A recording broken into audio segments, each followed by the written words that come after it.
Hello, hello, my dear English learners. Welcome home. I say welcome home because I want the Bloom English podcast to feel like that for you. A place where you can take off your shoes, sit in your favorite chair, and just breathe. I'm Sophia. And I'm Oliver. We are so happy to have you here in our little garden of English. You know, Sophia, I was thinking this morning about why we named this Bloom English podcast. Tell me, Oliver, I love hearing your morning thoughts. They're always so deep. Well, I was looking at a flower in my window. It was struggling, the soil was dry. And I realized if you don't protect the plant, it can't bloom. If you let everyone walk on the soil, or if you forget to give it space, the flower stays small. It stays closed. That is such a beautiful image. It's exactly what we're talking about today, isn't it? The idea of protecting our soil, protecting our time. Exactly. Today is all about the word no. Such a small word. Only 2 letters. I know. But for so many of us, it is the hardest word in the entire English language to say. It really is. We're going to talk about people-pleasing. We're going to talk about that heavy, cold feeling in your stomach when you want to say no, but you say yes, okay, instead. And we will talk about why we do that. Is it because we want to be kind, or is it because we are afraid? We will look at real situations at work, with your family, with your friends, where saying no is actually the most Bloom thing you can do. Just a reminder for everyone listening, this is a B1 level episode. It's perfect for intermediate learners. We will speak clearly and we will move slowly. There's no rush here. If you don't understand every word, please don't worry. Just let the English flow around you. And if you feel like you're growing with us, please take 1 second to like this video and subscribe. It helps our garden grow so we can keep making these long, calm. Okay, Oliver. Let's start with a check-in. How are you really doing today? I noticed you were a bit quiet before we started recording. You caught me, Sophia. You always notice. Honestly, I'm a bit overwhelmed. I had 3 people ask me for favors yesterday. One friend wanted help moving furniture. A coworker asked me to finish a report for him. And my neighbor asked if I could watch their dog. Oh, wow. That is a lot for one person. And let me guess, you said yes to all of them. Sighs I said yes to. And I said maybe to the 3rd, and all night I couldn't sleep. My heart was racing. I was thinking, when will I have time to record the podcast? When will I have time to cook dinner? I felt like I was disappearing under everyone else's needs. Disappearing under everyone else's needs. What a powerful way to say that. I think many of our listeners feel exactly like that right now. Like they are a cake, and everyone is taking a slice, and soon there is no cake left for them. Oliver, yes, that's it. Disappearing under everyone else's needs. What a powerful way to say that. I think many of our listeners feel exactly like that right now. Like they are a cake, and everyone is taking a slice, and soon there is no cake left for them. Oliver, yes, that's it. That is the people-pleaser trap. We think yes equals love, but often yes just equals stress. So before we get into the lessons, let's just take a breath. If you are listening and you feel tired because you are saying yes too much, this episode is for you. You are in the right place. Let's dive into our first point. Why do we feel so much guilt? Oliver, let's look at that word guilt. G-U-I-L-T. You mentioned that word earlier, Oliver. Guilt. It's a small word, but it feels like a heavy stone in the pocket, doesn't it? A heavy stone. That's exactly it. When I think about saying no to my neighbor about the dog, I feel that stone. I think, oh, if I say no, they will think I am a bad person. They will think I am not a good neighbor. But let's look at that closely. Why does saying no make you a bad person in your mind? Is it because you are actually doing something mean? Or is it because you are afraid of their reaction? It's the reaction. Definitely, I am afraid of the silence. Or the look on their face. You know that look, Sophia? When someone's face falls, their eyes get a little sad and they say, oh, okay, I understand. Laughs. Oh, the guilt trip look. Yes, I know it very well. But here's the secret. You are not responsible for the look on someone else's face. You are only responsible for the truth in your own heart. Responsible for the truth in your own heart. I need to remember that. It's like we are trying to manage everyone else's emotions, but we are letting our own emotions drown. Exactly. And that brings us to a very common term in English, the people pleaser. Let's break that down for our listeners. A people pleaser isn't just a kind person. It's someone who feels they must make everyone happy, even if it makes them miserable. Right. It's a habit. It's a pattern of behavior. And I have a story about this, a story about a man named David. I love your stories, Sophia. Tell us about David. I have a feeling I might relate to him. I think we all will. David was a graphic designer. He was very talented, very creative, and very, very nice. He worked in a busy office in London. David's problem was that his desk was right near the coffee machine. Oh no, that is a dangerous place to sit if you are a people pleaser. The worst place. Every time a coworker went to get coffee, they would stomp by David's desk. They would say, "Hey David, I know you're busy, but could you just look at this one small thing for me? It will only take 5 minutes." And let me guess, it never took 5 minutes. Never. 5 minutes turned into 20 minutes. 20 minutes turned into an hour. David would smile, he would nod, and he would say, "Sure, no problem. I can help with that." Sure, no problem. Those are the four most dangerous words for a people pleaser. Truly, by 2 p.m. every day, David hadn't even started his own work. He was doing Mary's spreadsheets. He was fixing John's emails. He was even helping the boss choose a birthday gift for his wife. He was becoming everyone else's assistant, but he was still a graphic designer on paper. Exactly. And here's the sad part, Oliver. At night, when everyone else went home to have dinner with their families, David was still in the office, alone, under the bright lights. He was finally starting his own work at 6 p.m. Because he gave his best energy away for free during the day. Yes, he was exhausted. He was eating cold sandwiches at his desk. He was missing his daughter's bedtime stories. He was becoming a shadow of himself. And why? Because he couldn't say that 2-letter word, no. Did David feel like he was being a good guy? In his head, yes. He thought, if I help everyone, they will love me.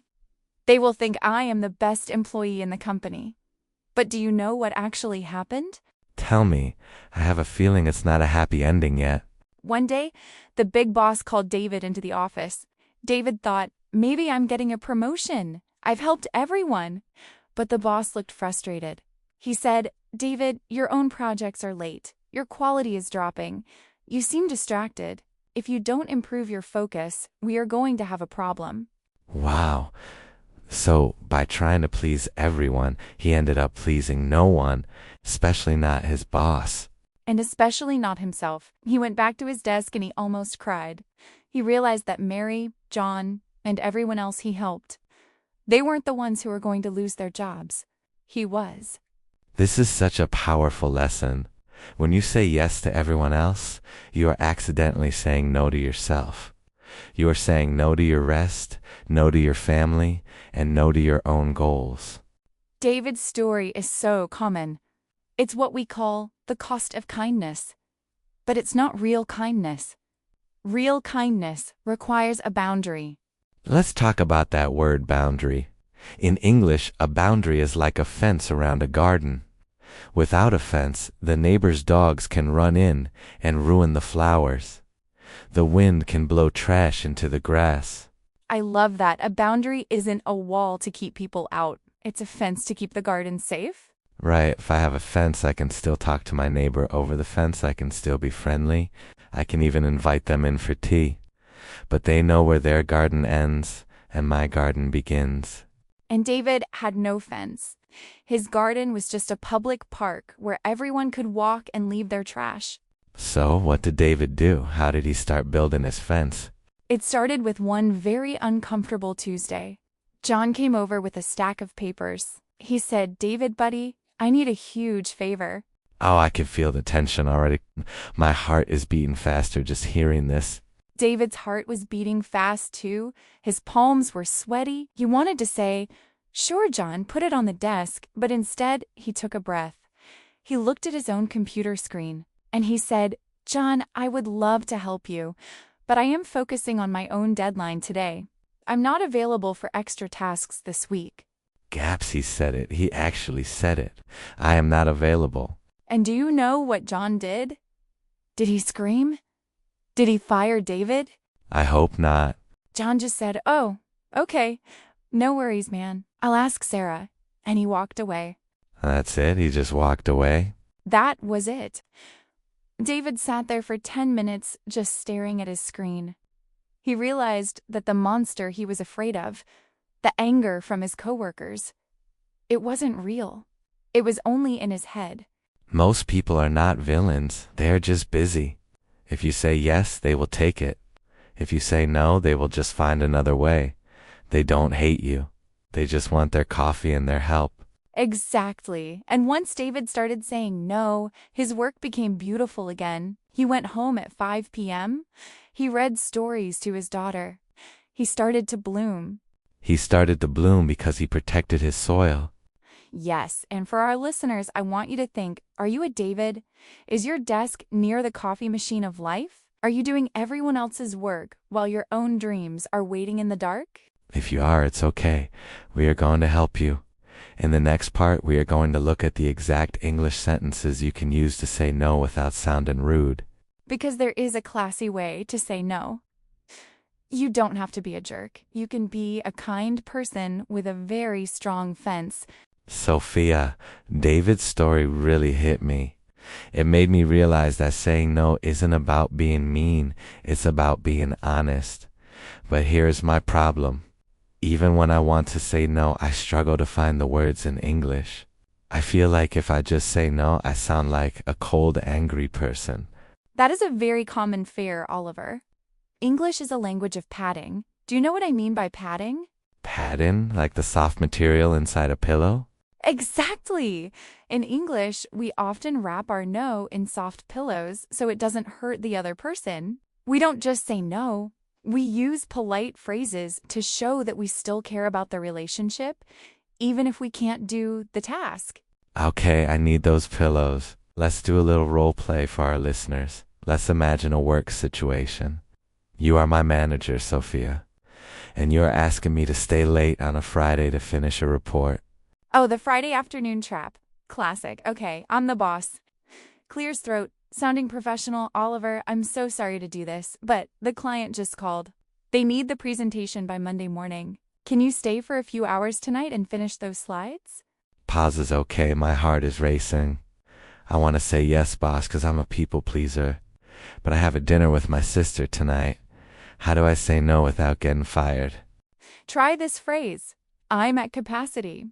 I'm at capacity. Capacity. Like a bottle that is full to the top. Exactly. It means your energy bottle or your time bottle has no more room. It's not personal. It's just physics. Try saying, "I'd love to help, but I'm at capacity with my current projects today." I'd love to help, but I'm at capacity with my current projects today. Oh, that feels much better. It sounds professional. It doesn't sound like I'm being lazy. It sounds like I'm managing my time well.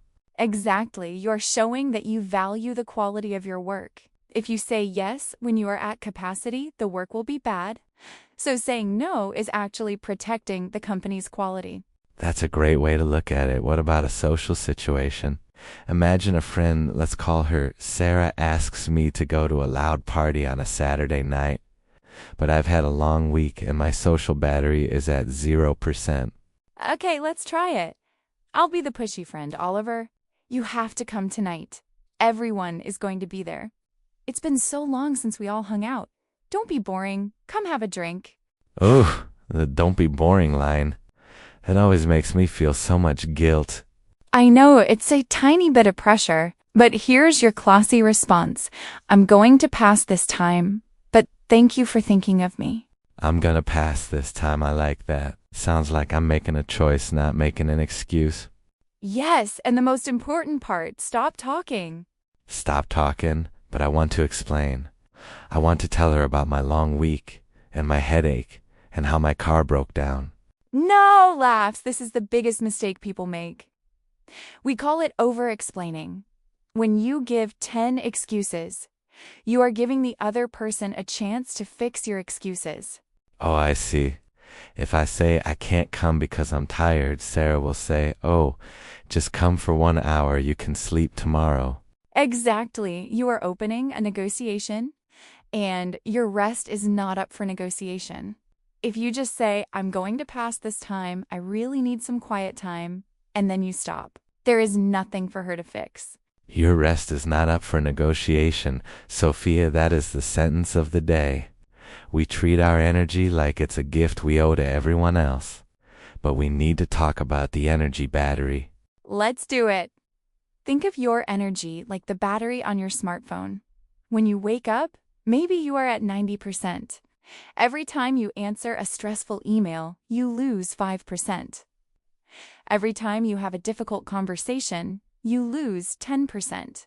And by 4 p.m., most of us are at 15%. We are in low power mode. Right. And when your phone is at 15%, what do? You don't open 20 new apps and start a high-definition video. You close the apps. You save the power. You look for a charger. But we don't do that with our lives. When we are at 15% and someone asks for a favor, we try to open a new app for them. We try to give them 20% of our energy when we only have 15% left. And that is how we get burnout. Burnout, that's when the battery doesn't just go to zero. It breaks. It stops holding a charge. Yes. Burnout is a very serious thing.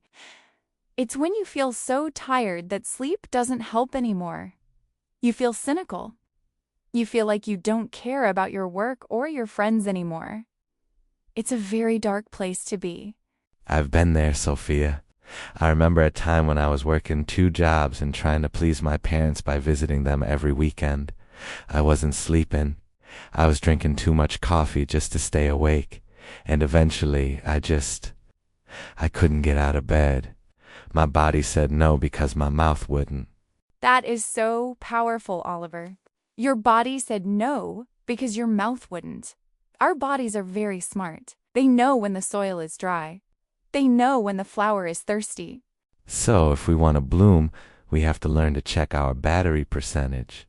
Yes, and you have to realize that saying no to a party is actually saying yes to your charger. Yes to the charger. I love that. My charger is a warm bath and a book. Or just sitting in silence for 20 minutes. My charger is gardening, putting my hands in the dirt. It reminds me that growth takes time and it cannot be rushed. So let's look at a few more soft ways to say no for our listeners who are still feeling a bit nervous. Okay, here is a great one for when you aren't sure yet. Let me check my calendar and get back to you. Oh, that is perfect. It gives me time to breathe. I don't have to decide right now while the person is looking at me with their puppy dog eyes. Exactly. It moves the conversation from emotional to logical. You are saying, I am a busy person with a schedule. I need to see if I have the capacity. And then an hour later, you can send a polite text message. It's much easier to say no through a text message than face to face. It really is. Another one for work is, I can't do X, but I can't do Y. The counteroffer. Yes. I can't stay late tonight to finish the whole report, but I can finish the first 3 pages now and do the rest on Monday morning. Does that work for you? That is so classy. You are still being helpful, but you are setting a limit. You are saying, I am a professional, not a servant. A professional, not a servant. That is a very important distinction. People respect professionals. People use servants. Wow, that's a hard truth, but it's true. When you set boundaries, people might be surprised at first, but in the long run, they respect you more. They see that your time is valuable. And when they see your time is valuable, they stop wasting it. They stop coming to your desk for 5 minutes because they know David or Oliver is a person who respects his own schedule. It feels like we're teaching people how to treat us. We are. Every no is a lesson. You are teaching the world that your yes is expensive. If you say yes to everything, your yes is cheap. It has no value. Make your yes expensive. I'm gonna keep that in my heart today. Me too. Okay, Oliver. I think our listeners' brains might be at 90% capacity now. We have shared a lot of deep ideas. Yes, I think it's time to slow down, to let these ideas settle like dust after a wind. Let's move into our calm word tour. We have used some beautiful, strong words today. Let's look at them one by one so our listeners can start using them in their own lives. I'm ready. Let's take one more breath before the tour. It is time for our favorite part of the day, Oliver, the calm word tour. This is where we take the heavy ideas we shared and turn them into simple, beautiful tools for your vocabulary. I'm ready. I have my notebook here. I hope our listeners have their tea ready too. Let's slow down. We will say each word, discuss it a little bit, and then give you 3 clear examples. Word number 1 is capacity. COPSITY. We use this to talk about your energy and your time. Right. In a factory, capacity is how much a machine can produce. But in your life, capacity is how much weight you can carry before you break. Example 1. I'm sorry, I can't take on any more projects this month. I am at full capacity. Example 2. The stadium has a capacity of 50,000 people. Example 3. We need to increase our mental capacity by getting enough sleep every night. Mental capacity. I like that. Our second word is guilt. GUILT. This is that uncomfortable feeling when you think you have done something wrong, even if you just said no to a party. Guilt is like a shadow that follows you. It's important to ask, is this real guilt because I hurt someone? Or is it false guilt because I'm not pleasing everyone? Example 1. He felt a lot of guilt for forgetting his mother's birthday. Example 2. Don't let guilt make your decisions for you. Example 3. She felt no guilt about staying home to rest instead of going to the meeting. Word number 3 is boundary. BOERI. This was our fence in the garden. It is the limit you set to protect yourself. Boundaries are not mean. They are healthy. Without boundaries, we lose ourselves. Example 1. Setting a boundary with my boss helped me stop working on weekends. Example 2. The river forms a natural boundary between the 2 countries. Example 3. You need to respect my personal boundaries and not read my private journal. Word number 4 is negotiation. An EGOTITIDOA. This is a discussion where people try to reach an agreement. We said that your rest should not be a negotiation. You shouldn't argue about why you need to sleep. Example 1. The salary negotiation went very well, and she got a raise. Example 2. There is no room for negotiation on this price. It is final. Example 3. After a long negotiation, the 2 friends decided which movie to watch. Word number 5 is burnout. BURNOUT. This is a very important modern word. It is the state of being completely exhausted, physically, mentally, and emotionally. It's like a candle that has burned all its wax. There is no more flame. Example 1. Many nurses suffer from burnout because they work so many hours without a break. Example 2. To avoid burnout, you must learn to say no and protect your weekends. Example 3.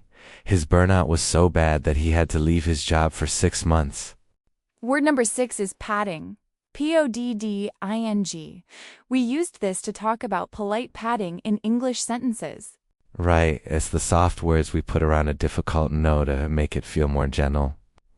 Example 1. The chair has extra padding to make it more comfortable for long hours. Example 2. Use some padding like I'm afraid I can't instead of just saying no. Example 3. The box had enough padding to protect the glass during the move.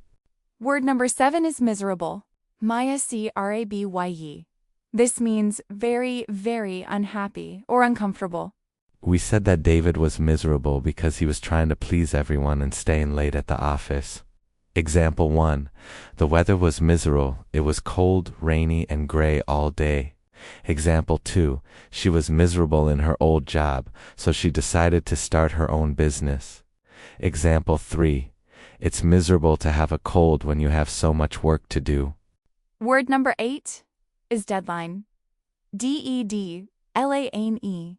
This is the latest time or date by which something must be finished. Deadlines can be stressful, but they also help us focus. Example 1. The deadline for the English project is next Friday at midnight. Example 2. He is working very hard because he has a tight deadline to meet. Example 3. I missed the deadline to sign up for the marathon, so I have to wait until next year. Word number 9 is cynical. CYNICAL. This is a B2 level word, but it's so useful. It means believing that people are only interested in themselves and are not sincere. When we have burnout, we often become cynical. We stop believing that people are good. Example 1. After years of working in politics, he became very cynical about change. Example 2. Don't be so cynical. I'm sure she really wants to help you. Example 3. She gave a cynical laugh when she heard the boss promise everyone a bonus. Word number 10 is distracted. DISTROCTED. This means unable to concentrate or give your full attention to something. If your mind is full of other people's problems, you will be too distracted to follow your own dreams. Example 1. I was so distracted by the beautiful view that I forgot to take a photo. Example 2. It's dangerous to be distracted while you are driving a car. Example 3. He seemed distracted during our conversation, like he was thinking about something else. And our final word today, word number 11, is professional. PROFESSIONALS. IOALLS. Styles is a way, or a career, but it also describes a way of behaving that is serious and respectful. We said that setting boundaries makes you look more professional, not less. Example 1. She always keeps a professional attitude even when her customers are rude. Example 2. You should wear professional clothes for your job interview. Example 3. It's not professional to arrive late for a meeting without calling first. That was a wonderful tour, Oliver. My notebook is full, and I hope our listeners feel like their vocabulary has grown just a little bit today.